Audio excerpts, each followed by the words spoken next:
yourself more work. You don't need to. This guy kind of came right off. Did not realize though that they had welded the back of this. I didn't see that, didn't inspect it very good, but they had put a little weld right there to hold it on. So we'll just machine that off. It's not a big deal.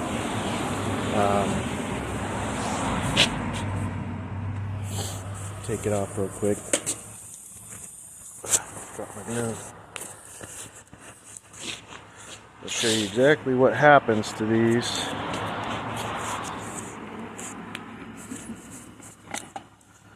So that's what happened.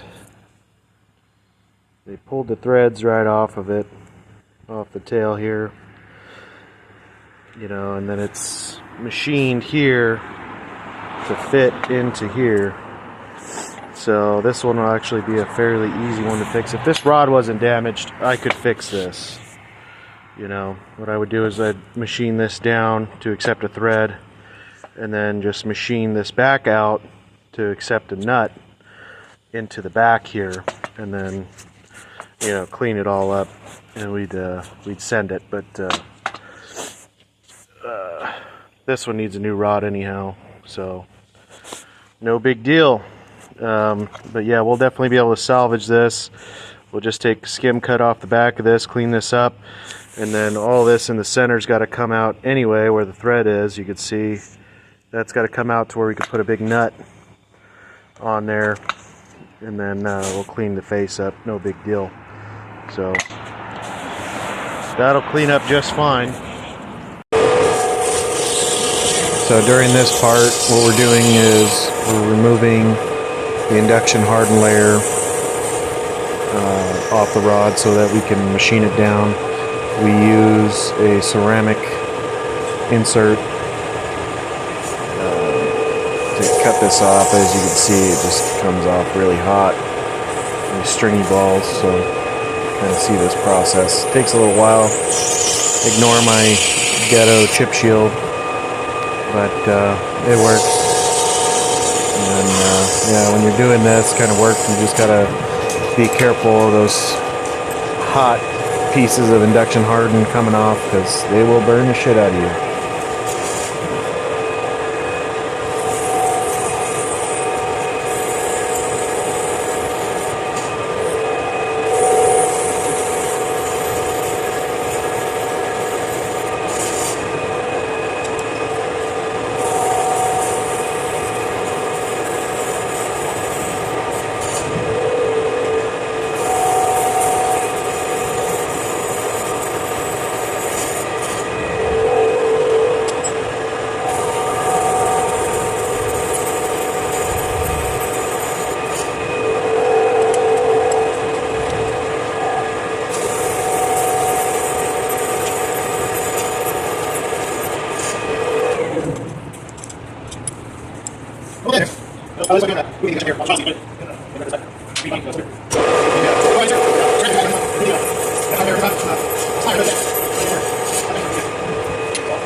Alright guys, kind of jumped ahead a little bit here, but you know, you don't really need to see all the ins and outs, but you know, we just basically machined out what we needed here.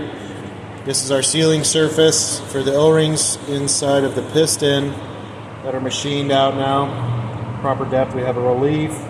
We have our relief cut in here for our threads. And then I actually went ahead, set up my threading, and then made one pass to to double check my thread pitch. We're just going to be cutting a simple 12 threads per inch pitch on this, and then the way we do it is actually, there's a couple different ways to do this, but I've been told, and I've done it both ways. I like this method a little bit better. You could go a straight cut if you have a beveled cutter, which I do have, but this way works. It seems to work a little bit better, a little smoother cuts. So this is the way I do it, is I set up my compound rest to 29 degrees, and then what I do is I zero out the tool to the piece at zero, mark it on my dial, on my handle for my cross slide here, okay, and that's my 0 point, wherever it's at. You can also zero out your thing, but mine's stuck, so it is what it is. And then my cross slide, I set it at 0, and then I just dial that in. We'll go in 10th out cut or 15th out cut max. If you go any more than that, you'll break off these little carbide threader tips.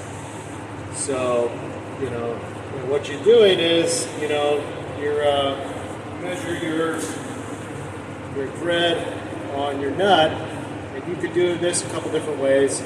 You can get the little pins to fit inside the threads or the wire, thread wire, and then you measure that. That'll tell you your thickness on your part. But I kind of know now, I've done this so many times that I kind of know exactly how much to give a 12 pitch thread on a standard nut. It's pretty standard. So I just measure the inside, add my amount for my thread, machine this down to that, and then start threading in. So once I get a good thread, pointed thread here, what I'll do is I'll start test fitting this nut, okay? And then I'll just test fit it until it threads on snug, and then I'll hit it with a file, just a flat file on the threads once, and then they'll typically go right on and be really nice and tight. You don't want a hydraulic thread to be loose, because they will just pull right off. So they need to be nice and tight. If you overdo it, you got to fix it. You can't send it out with a loose thread. So that's what we do. That's what I'm going to do here is just start machining this, threading it, and then start test fitting it. Just pull my center out and then start test fitting it until I get it to where I like it, all the way down the thread. You always got to make sure you don't have any weird spots in the threads too, because sometimes you can have a difference. I've got a really rigid setup here today, so I don't have any of that issue, but sometimes you can end up with less cut here, more cut here, so it'll be tight here, loose here, or vice versa. So always test it all the way down the thread. So that's what we're doing right now.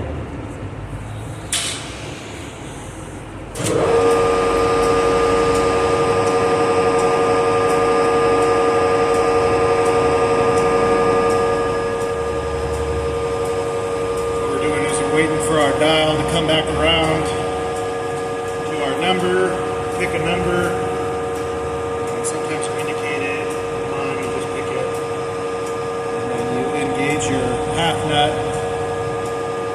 to engage your threader, and coming back around to 1,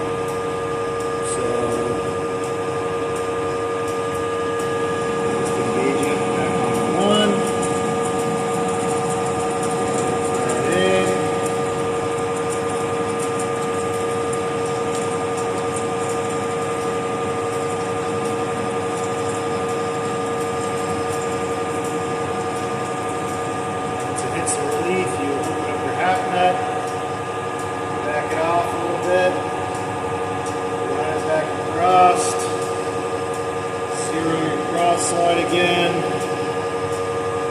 and then dial in your cross feed, and then wait for your number. I wasn't fast enough. If I wasn't explaining this, I would have caught it, but you typically can catch it and back around. Move slow enough. If not, you just gotta wait for it. No big deal.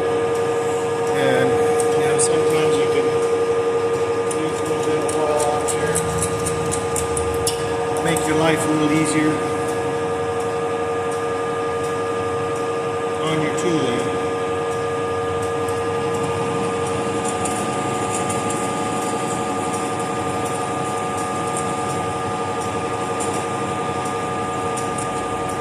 So we've only got 3 passes on this, and it's starting to look like a really good thread.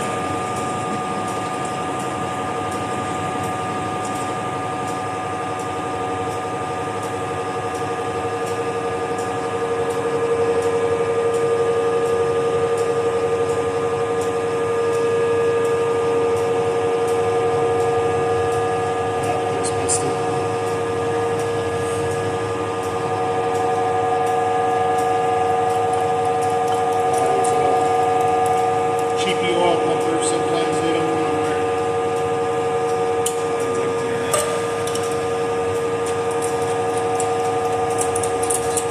Just about empty.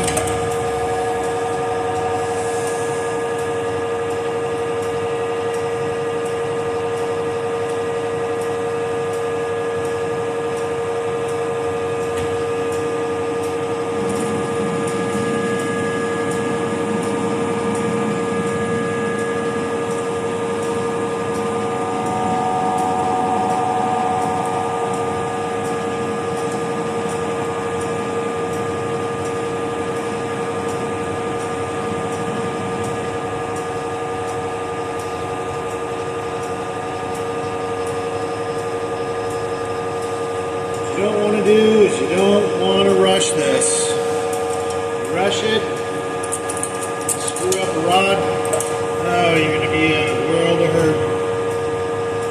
This rod here was almost $400 for this little 21-inch piece of rod.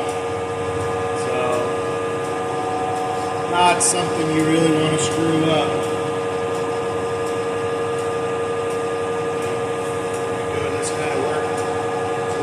Mention the downtime again of having to order another piece and then waiting for it to come in. So just take your time, do it right. If you're unsure about something, just recheck it.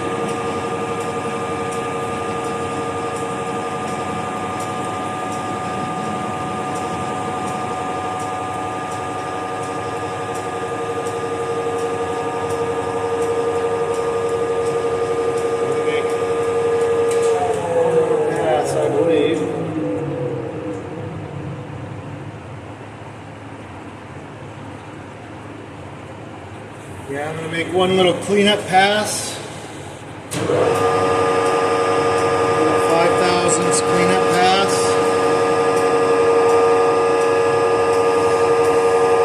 I'll check the nut. Probably way off, but better to be safe than sorry. Don't do a whole lot of threading. It's not an everyday thing, so.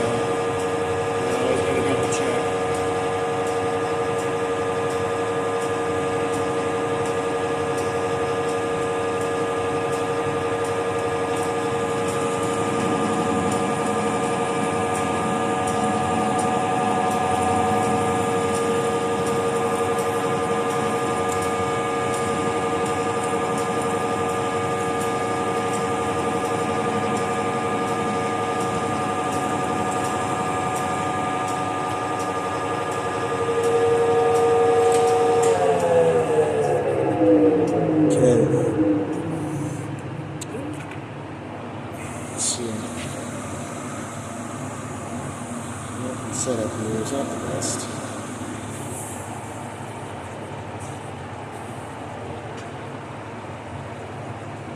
Oh yeah, we still got a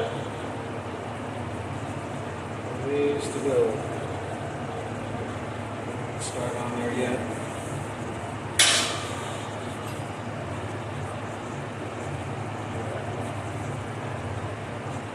We've got a little ways to go yet.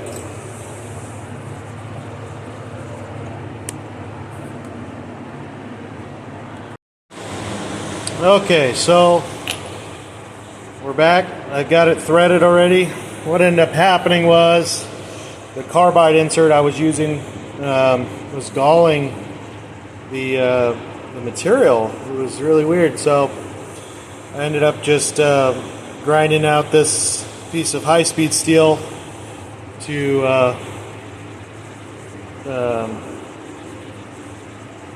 match the threads on my nut, and then ended up just cutting that out with high-speed steel, and it actually worked really good. So yeah, we got this threads on here nicely, nice and tight thread, just what we want. It's going to work out perfect. And then so the way that this is going to work is the old style piston threaded on, and it pulled out. So what we're going to do is we're going to take it, we're going to machine this out to accept the nut and a socket on there, and then you'll be able to tighten this down, similar to like some of the Bobcats and some of the excavators. They use a similar style recessed nut, or some of the Hitachi stuff does that too. And it'll be the same thing, but you'll have more thread, better thread than the couple inches that was on there before.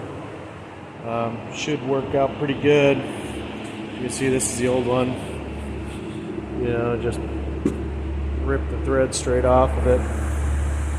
So hopefully that'll work. We'll get this thing polished up, and then I'll clean out my lathe. As you see, it's a mess. And don't mind my ghetto chip screen here, but it works.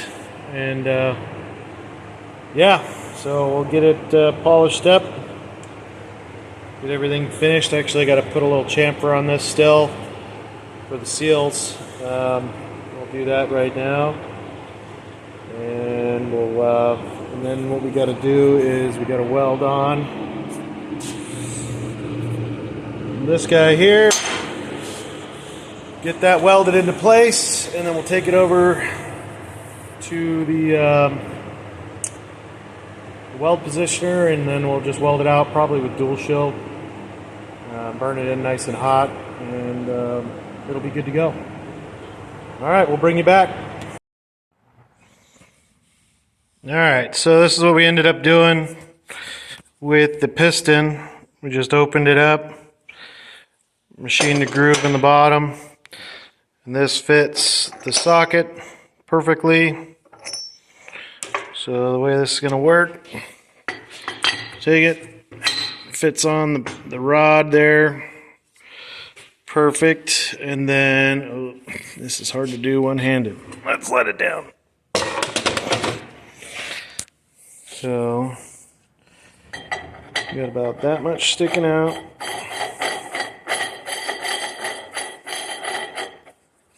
That'll thread on there like so, and it gives you enough room to get your socket on and tighten it down, and you're good to go.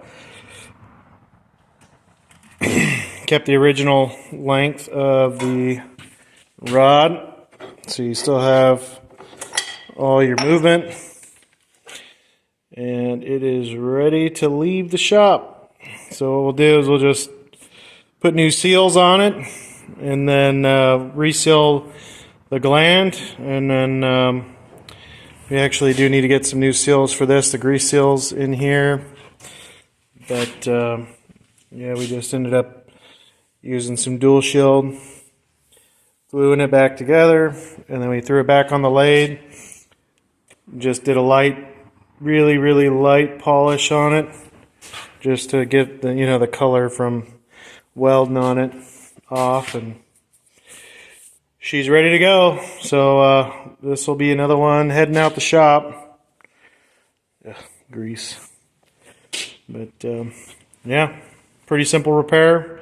Should last them good long time, and then it'll be a lot better than this, that's for sure. Till they do it again, All right, we'll catch you on the next one. Like and subscribe. if you liked what you saw here. Every like and subscription helps. So thanks a lot, guys. We'll see you. What's going on, YouTube? So this is going to be the final for this hydraulic cylinder repair. So this is kind of what we ended up with. Welded it all dual shield back together. Got it all cleaned, polished. All new seals in it. This is our piston here, all cleaned up.